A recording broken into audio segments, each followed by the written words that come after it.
코로나19 바이러스가 주춤하면서 지난 4월 전국의 사회적 거리 두기 조치가 해제됐죠. 그 이후 구급대원 폭행 사건이 급증하고 있습니다.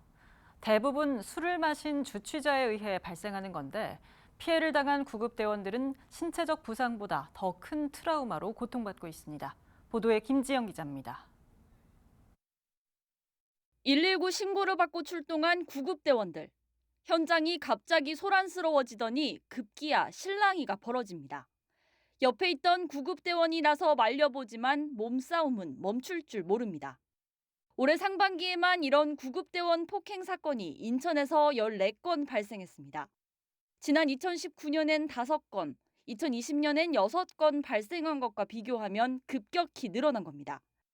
폭행 사건은 대부분 술을 마신 뒤 음주 상태에서 벌어집니다. 인천소방본부는 올해 초 사회적 거리 두기가 해제된 이후 주치자가 구급대원을 폭행하는 사건이 크게 늘었다고 분석했습니다. 코로나 사회적 거리두기가 해제되면서 술자리 등 모임이 많이 늘어나서요. 그러다 보니까 주치자 환자 이송이 많아지고 그래서 구급대원들에 대한 폭행 사건도 많이 증가한 것 같습니다. 공식적으로 집계되지 않은 사례는 훨씬 더 많습니다. 현장에서 폭행을 한 번이라도 당한 구급대원들은 트라우마를 호소합니다. 지난 5월에도 현장에 출동한 구급대원이 주치자에 의해 급소등을 맞아 부상을 당하는 사고가 있었습니다.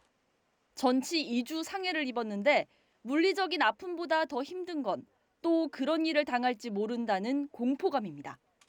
근데 제가 그 사건 이후로 이제 심리 상담도 한 번 받으러 갔고, 근데 이제 꼭 술을 마시는 남성만 보면은 저도 모르게 제가 막 위축이 되는 거예요. 왜냐하면 내가 또 무방비 상태에서 언제 맞을지 모르겠다. 그 생각이 먼저 휩싸이는 거예요. 119 구조 구급에 관한 법률에 따르면 정당한 사유 없이 구급 활동을 방해할 경우 5년 이하의 징역 또는 5천만 원 이하의 벌금을 부과하도록 되어 있습니다.